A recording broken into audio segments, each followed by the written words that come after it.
dari Blaono gitu kata orang Betawi kan, Bang Bengbong. Yang Bongbong. Iya, kalau diajak adu pemikiran dia mundur, tapi ngata-ngatain kan begitu. Kalau ada kesalahan kan banyak sekali komentar-komentar kan yang nggak seluruhnya bisa dijawab. Dan kita nggak mungkin bikin satu konten video isinya menjawab komentar-komentar itu. Saya khawatirnya kalau itu kita lakukan, ya si Babe udah kagak punya modal.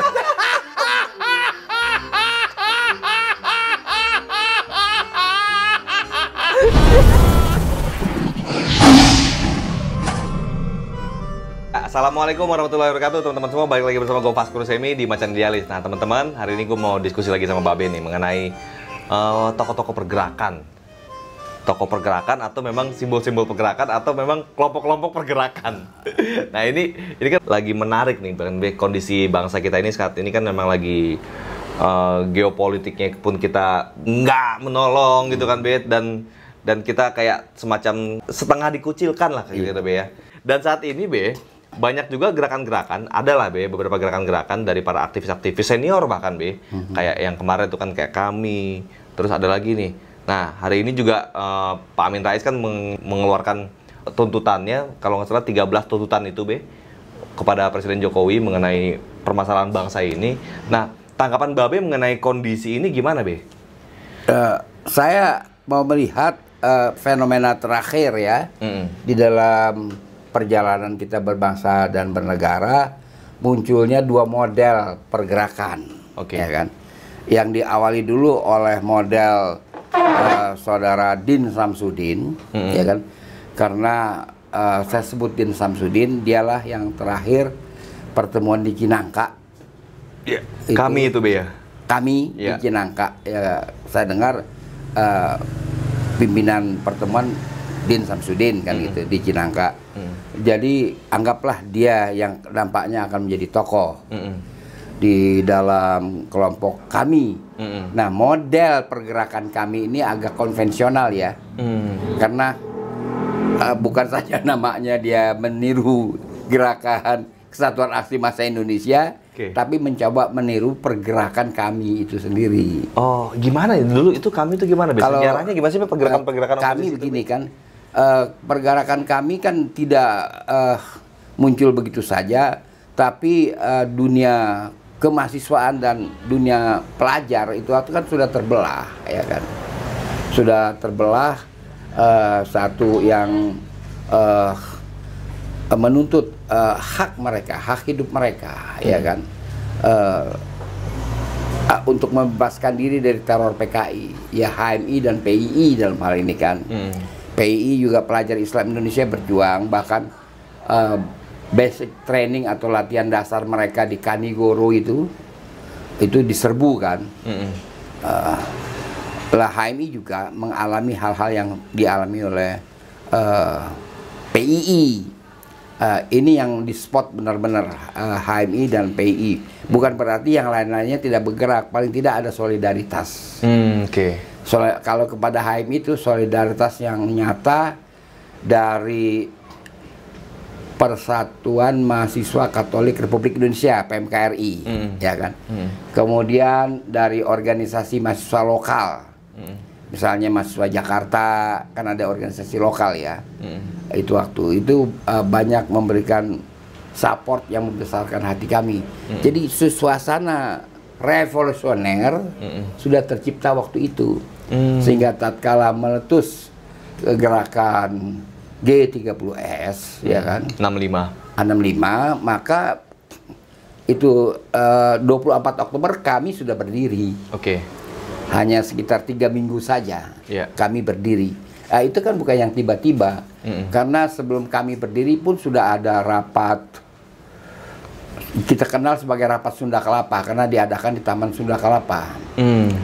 Itu waktu yang terlibat dalam rapat Sunda Kelapa pada tanggal 4 Oktober 1965. Rapat Sunda Kelapa itu ada pemuda Muhammadiyah, ada HMI, ada PII, ada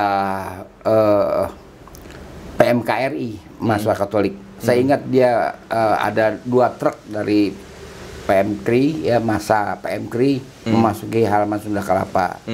HMI juga, PII juga, ya kan. Itu waktu rapat itu diadakan di Taman Sunda Kelapa, belum ada masjid, ya kan. Arena bermain anak-anak. Oh, belum ada masjid dulu, Be? Belum ada. Oh. Masih taman. Taman Tapi, gitu aja, kayak Taman Suropati, Taman Lembang gitu, Be? Iya, tapi sekolah ada sekolah di situ. Sekolah apa tuh, Be? SD? TK? Kalau nggak salah TK dan SD. Oke. Itu sudah ada. Iya. Nah, makanya ada tempat pemerosotan, main perosotan. Oke, iya. Ada apa namanya? Ayunan. Ayunan, Iya. begitu. Lalu hadir tokoh-tokoh, ya kan? Di samping saudara Lukman Harun, kan dia sudah senior waktu dia jadi ketua pemuda Muhammadiyah pada waktu itu, dia senior. Lukman Harun, ada Yahya Ubaid. Yahya Ubaid itu waktu sekjen Nahdlatul Ulama. Oke. Ada Subhan ZE. Ya. Subhan ZE itu adalah pengurus besar NU juga. Ya. Ada lagi apa namanya Jamaluddin Malik. Oke. Ayah Kamelia Malik. Ya. Hadir. Ya. Berdiri semua. Oh, ayahnya Kamelia Malik. Iya. Oke. Hadir berdiri semua. Lain-lain saya lupa, kalau nggak salah ada MCH Ibrahim. Oke. Dari Sarekat Islam. Oke. Hadir semua. Ini tokoh-tokoh senior nih, Be? Tokoh senior. Oke. Iya, tapi badannya gemuk. Jadi ketua panitia atau merangkap juga MC ya, Saudara Eki Sahrudin itu memilih perosotan kan mengayun begitu, ya kan? Untuk naik perosotan yang tingkat paling tinggi ada tangganya. Itu dijadikan podium. Jadi rencananya podium di perosotan, Be. Iya. Rencananya tokoh-tokoh itu pidato. Mereka pada nggak mau pidato. Kita bertanya-tanya, bagaimana nih tokoh kok pidato nggak mau? Manjatnya susah. Bukan dengan yang komunis. Iya. Manjatnya susah. Akhirnya si Eki Sahrudin aja pidato sama wakil dari PMKRI. Oh, anak mahasiswa? Iya, anak muda semua. Kalau nggak salah PII juga, PMKRI. Lukman Harun kayaknya nggak naik ya, orang lain yang naik pidato.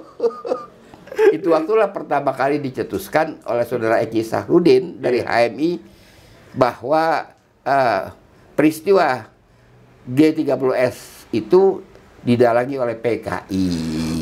Oke. Pertama kali. Nah, jadi tidak begitu saja. Itu pidatonya pakai apa tuh? Mic? Pakai mikrofon gitu, Be? Enggak pakai itu, kalau nggak salah pakai apa ginian nih, megapon dulu ya. Toa. Iya, bukan toa gitu. Bukan toa sekarang. Oke, iya kan. Iya. Yang ngedenger yang tergantung dikasih corong aja. Ada corong. Kalau kita nggak kebagian. Sebelah sono kayak denger. Nggak dengar. Dia ngomong apa itu? Dia ngomong apa? Menarik ya, Be, pergerakan zaman dulu. Iya, zaman dulu. Iya. Jadi sudah ada kondisinya, di conditioning, sehingga meluncur saja terjadi kesepakatan organisasi-organisasi mahasiswa untuk membentuk KMI, kami, ya kan. Lalu itu pola gerakan itu menurut saya nggak bisa diulang, tidak bisa diulang karena bagaimanapun juga anak-anak yang bergerak itu waktu semua tahan menderita. Ada seorang aktivis HMI ya. Itu kesana kemari di jalan kaki, kita juga semua jalan kaki. Tapi pas dia aus, dia punya ide. Kan ada tukang es kan. Oh, pas lagi demo nih, Be, ya? Iya, ada demo. Oke. Dia pulang, aus dia kan. Aus. Ada tukang. Ini letting Babe nih? Iya. Oke. Ada tukang es. Es batunya kan dulu dicacak-cacak gitu ya. Iya, di ember gitu. Iya, bawahnya ada kaleng mentega buat menampung. Dia bilang, bagi air tuh. Buat apa, Pak? Saya mau minum obat. Saya minum obat. Jadi tukang es supaya nggak tega. Masa air ini, Pak, ntar saya ambilin yang bersih. Kan buat minum obat. Dia minum. Padahal nggak ada obatnya? Nggak ada obat. Dia benar-benar. Masa minum obat airnya segelas habis. Aus. Begitu keadaannya. Cerdik-cerdik, Be, ya? Cara akalnya biar kalau aus gimana minumnya. banyak akal kita itu zaman gimana kan mengatasi kesulitan-kesulitan. Iya. Nah, kalau sekarang ini saya lihat situasi udah jauh berbeda. Apa model itu bisa digerakkan? Bukan saya menantang gerakan massal. Iya. Itu tergantung T faktor. Oke. Faktor T-nya, faktor time-nya. Faktor waktu, Time waktu, ya kan? Kalau yang sekarang ini saya kira kalau nunggu hari H atau D-Day dia tunggu-tunggu ya urusan mereka lah ya. Iya. Tapi saya lihat kalau sekarang kumpul-kumpul begitu belum banyak manfaatnya, bikin pergerakan begitu belum banyak manfaatnya. Oke, kumpul-kumpul tokoh-tokoh ini. Iya, gitu. belum banyak manfaatnya. Oke. Ya kan, buktinya aja mereka dari pertemuan di Jakarta ya kan, Jakarta Selatan pertemuan pertama kan, Iya. bergeser ke Cinangka. Ya kan? Jadi itu nggak, oke lah ya kan, bertemu. Tapi lepas apapun, message yang akan dibawa. Siapa tahu kan ada tukang es yang ada kaleng menteganya juga itu. Daerah sono ada nggak, Ben? Tapi tukang es sudah nggak dagang gituan lagi. Sekarang namanya es buah kan. Es buah. Jadi lepas dari apapun ya, Saudara Amin Rais. Iya. Polanya ya itu yang modern. Gitu. Oke. Oh, pola yang dilakukan Pak Amin Rais ini pola Modern. yang kayak gini yang menarik. Lepaskan kontennya dan lepaskan tokoh-tokoh yang hadir. Kita harus netral. Iya. Kita nggak usah bahas tokoh-tokohnya. Iya. Tapi itu yang lebih modern. Oke, cara yang begini. Iya. Dibanding cara yang kayak kemarin kami itu, mana yang... Iya, jadi message-nya pun nggak jelas karena ada parade pidato kan waktu pertemuan pertama kan. Itu kan nggak jelas. Ini kan yang pidato tunggal. Oke. Amin Rais, ya kan. Apapun yang dia omong urusan dia. Iya. Ya kan? Apa undang-undang 45 mau dirubah lagi? Ya, mengenai 13 tuntutan Pak Amin ini menarik sih sebenarnya, Be. Kontennya menarik ya, Be. Kalau nggak saya dengar 13 kesalahan Jokowi, kan? Iya. Versi Pak Amin Rais. Iya. Dari 13 itu kan nggak ada keinginan Pak Amin Rais untuk merubah lagi Undang-Undang 45. Cukup 4 kali, ya kan? Iya. 4 kali, padahal 4 itu angka yang nggak populer kalau kita bicara itu. Nggak populer, Be. Nggak. Iya. Di lift aja nggak ada angka 4 tuh, Be. Oh, nggak ada ya? Nggak tahu saya kenapa, padahal tuh 4 tuh bagus kan? Iya.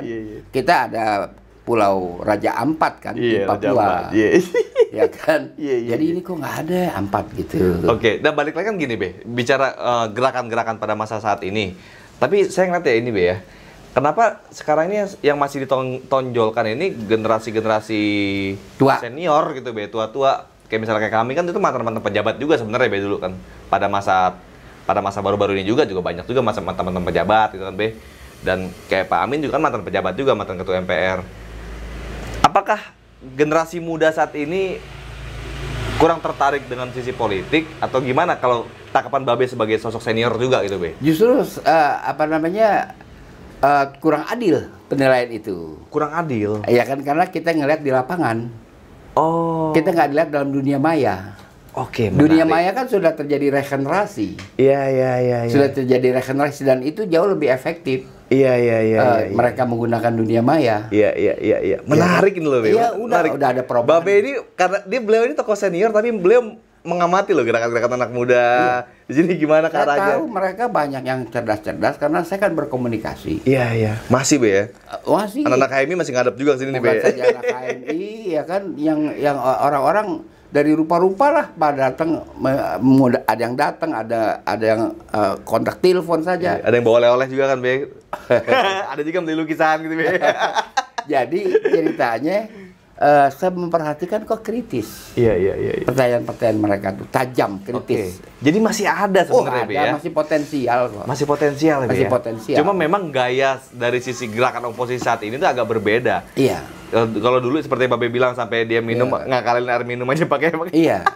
belaga minum obat, iya. Harus turun ke jalan. Sekarang banyak gerakannya di dunia maya. Iya, jadi kalau saya tuh prinsipnya kita berjuang terus ya kan. Jangan nunggu pensiun baru berjuang. Jadi kalau yang BUMN nunggu diberhentiin. Itu harus berjuang tuh jalan terus. Iya. Nggak putus. Iya. Ya kan, ada keterlanjutan gitu, ada kesinambungan bahasa yang standarnya dipakai orang.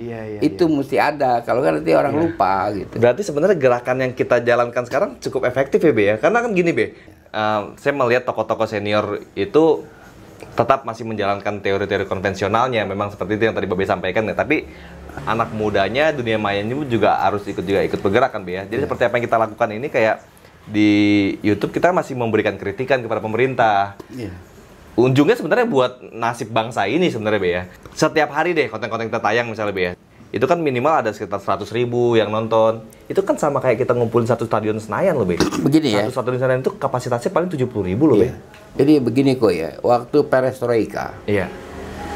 Itu sering juga disindir sebagai revolusi mesin stensil. Jadi cetak gitu Be. Di stensil bukan nyetak. Lebih kuno dari mesin cetak. Stensil, ya kan itu waktu. Jadi apa namanya,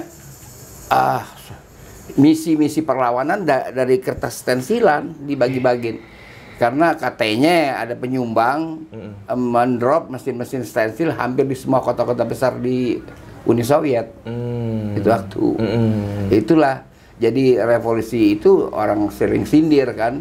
Itu revolusi mesin stensil gitu. Jadi ada masanya, ada gayanya. Ada. Walaupun nantinya berujung massal ya, masif, gerakan masif ya kan.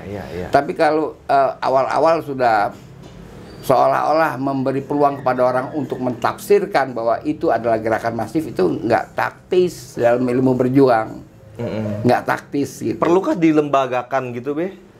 Misalnya kayak gerakan yang kemarin ini kan dia melembagakan beberapa tokoh-tokoh. Mungkin dia ada pertimbangan, ya kan. Tapi sekarang dilembagakan kayak apapun, yang hadir di pertemuan KAMI yang 2 kali itu bakalan hadir juga di pertemuan Amin Rais. Ya kan, kenapa nggak gabung aja? Walaupun tidak melembaga kan Be, yang di pertemuan Pak Amin Rais kan Pak Amin Rais ini simbolnya. Artinya gitu. Ikut pola apa yang mau dipilih, ya kan. Amin Rais mau dengan pola ini. Dulu kan dia bikin apa itu Majelis Amanah Rakyat kan? Kan pernah kan? Ya dia dibikin waktu reformasi kan oleh Amin Rais. Nah, sekarang dia bikin begini, pola-pola ini, mengundang wartawan online dan sebagainya, kayak begitu. Jadi sebenarnya gerakan gaya berpolitik bangsa Indonesia saat ini emang jauh berbeda Be. Tiap zaman ada gayanya. Tapi kan kalau saya melihatnya gini Be, ada kombinasi antara, kalau kita bicara perang nih Be ya, antara perang darat sama perang udara. Setiap pasukan darat nih biasanya tanpa backupan pasukan udara, perjuangannya agak kurang kuat gitu loh Be. Tapi dengan kombinasi antara udara dan darat ini, jadi punya gaya. Iya, maksudnya dunia maya kan, yang udara maya, kan. Itu membutuhkan intelijensia. Dan juga harus menguasai seni panggung. Kita nggak bisa nge-YouTube kalau gaya kita seperti di rapat raksasa. Kan susah. Ya kan? Atau gaya kita kayak memberi kuliah. Ya kan? Lempeng aja begini kan? Nggak bisa juga. Itu seni panggung mesti dikuasai. Jadi ya apa namanya, katakanlah istilahnya video konten, itu kan sarana. Sarana. Ya kan? Dan itu harus ditafsirkan bahwa itu menjadi visual, dilihat orang. Nah, dilihat orang itu harus ada penguasaan seni panggung. Kalau nggak ada penguasaan seni panggung juga susah. Agar orang-orang kena gitu ya, dapat apa maksud inti dari konten itu. Kayak yang Babe sampaikan setiap hari kan biasanya ini pembahasannya berat-berat loh Be, tapi Babe bisa menyampaikan dengan gaya yang ringan gitu kan. Jadi supaya juga kawan-kawan yang sudah tampil ya kan di YouTube katakanlah itu juga memperhatikan soal-soal seni panggung, soal-soal konten, pronunciation-nya gitu soal konten penting. Jadi kalau enggak kita komentator, bukan ahli. Ya kan? Istilah pengamat tuh udah nggak menggetarkan orang lagi. Itu awal-awal reformasi laku, dan sebenarnya dari zaman Pak Soeharto kan, Iya. muncul istilah pengamat. Sekarang udah nggak lagi. Udah nggak ada lagi. Nggak. Udah bukan pengamat istilahnya sekarang. Sekarang orang mengatakan narasumber kan. Narasumber. Iya. Yang kena dampak COVID gitu. Ya, berat. Dampak terberat ya kan, bukan saja pemain-pemain penghibur entertainer Iya. di kafe, narsum berat. Berat. Narsum berat. Udah nggak ada job nih, Be, narsum. Itu. Iya. Jadi ya sekarang istilahnya narsum, menjadilah narsum. Iya. Narsum bagi nation. To lead is to educate. Memimpin adalah mendidik. Nggak bisa lain pilihannya. Nah, oleh karena itu konten harus dikuasai. Memimpin adalah mendidik. Iya, bukan sekedar jadi komentator. Kalau yang maaf ya, kalau jadi komentator aja orang juga bisa mengkomentarin. Gitu. Iya, bukan cuma nyinyir gitu, Be, ya. Enggak lah. Oke. Ya. Ada konten, ada konteks. Konteksnya apa? Apa? Ditentukan konten. Iya. Ya, teman-teman, kira-kira itulah yang perlu kita dalami ya, teman-teman ya. Jadi memang di setiap masa, setiap zaman itu pergerakan politik ada gayanya masing-masing. Sampai Babe sampaikan dulu pergerakan politiknya sampai kayak berbagi stensil gitu, Be, ya. Nyebarin stensil. Jangan salah ya. Tahun 45 itu November, Merdeka baru 2 bulan. Iya. Sultan Syahrir sudah menulis buku Risalah Perjuangan Kita tentang perjalanan 2 bulan itu. Bukunya kecil tipis. Itu penting media. Iya. Tapi itulah gaya pada masa itu gitu, Be, ya. Iya, jadi maksud saya pada masa itu kan gayanya tergantung daripada teknologi. Teknologi yang ada cuma bikin buku-buku kecil begitu, tipis ya kan. Kalau zaman sekarang kan orang lebih banyak mau mendengar dan melihat. Audiovisual ya. Iya, bukan cuma membaca gitu. Iya. Ya, ini menarik teman-teman. Jadi memang gaya berpolitik saat ini memang agak menarik nih kan, dengan kita memanfaatkan teknologi yang ada. Ya salah satunya sosial media, baik itu YouTube, Instagram, Facebook dan lain-lain. Itu perlu kita pelajari lagi nih. Jadi alhamdulillahnya setiap tokoh-tokoh besar yang lahir di dunia ini kan, Be, pasti mereka menuangkan pemikirannya melalui sebuah konten dalam hal buku. Iya. Gitu, Be, ya. Tapi kayaknya zaman sekarang udah nggak itu. bukan itu kayaknya, Be. Ya masih ada tapi Walaupun mulai pergeseran. Google e-book masih ada. Masih ada e-book. Ya. Tapi sekarang ini orang-orang besar pada saatnya nanti mereka menuangkan semua pemikirannya lewat konten-konten Intinya berlatihlah berpikir kalau mau jadi pemimpin, ya kan? Jangan cuman digendong-gendong sama bapak gitu, jangan. Ya kan, harus berpikir apa pikiran Anda yang Anda janjikan untuk dipraktekkan ketika Anda menjadi pemimpin sejati, kan begitu. Ya, kita lihat tuh kontes pemikiran yang kita sedang tunggu, ya kan? Nah, sekarang saya merasa dari belah ono gitu kata orang Betawi kan, Bang Bengbong. Yang Bongbong. Iya. Kalau diajak adu pemikiran dia mundur, ya kan? Tapi ngata-ngatain, kan begitu. Babe sering dikatain tuh, Babe juga ya. Iya. Nah teman-teman, coba kalian tulis di kolom komentar deh.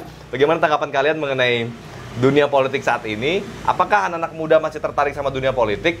Karena politik itu penting loh, penting banget. Karena untuk kita memastikan nasib dan... Oke, saya potong. Ya, viewer percentage usia, ya kan, konten Macan Idealis persentasenya berapa dari terbesar sih muda? umur 25-34, Be. Milenial memang, Be. Oh, itu data ya? yang saya baca itu 25-34 itu yang terbesar. Share tertinggi ya? Iya, setelah itu yang 18-25. Oh iya. Jadi memang generasi muda nih. Itu. Jadi memang banyak banget nih pemikiran Babe juga perlu kita transformasikan, kita distribusikan kepada generasi muda melalui media-media saat ini. Ya, emang juga kita ada yang berapa permintaan maaf ya, ada konten yang soundnya kurang bagus gitu kan ya, kita mohon maaf ya kan. Teknis.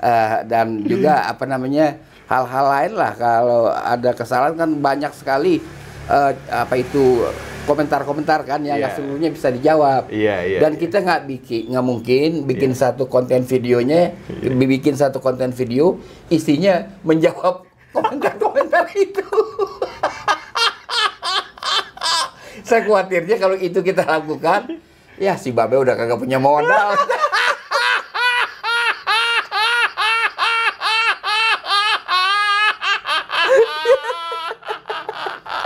Emang banyak banget komentar Be. Banyak banget tapi ya itu kita nggak bisa semuanya. Yang penting-penting aja. Iya. Tapi memang komentar itu yang justru membuat kita jadi makin semangat ya Be. Iya, ya. kita baca kok. Kita baca ya. Khawatir kita baca. Tapi baca loh komentar-komentar teman-teman di sini semua. Jadi tetap tulis di komentar apa tanggapan kalian mengenai hal ini.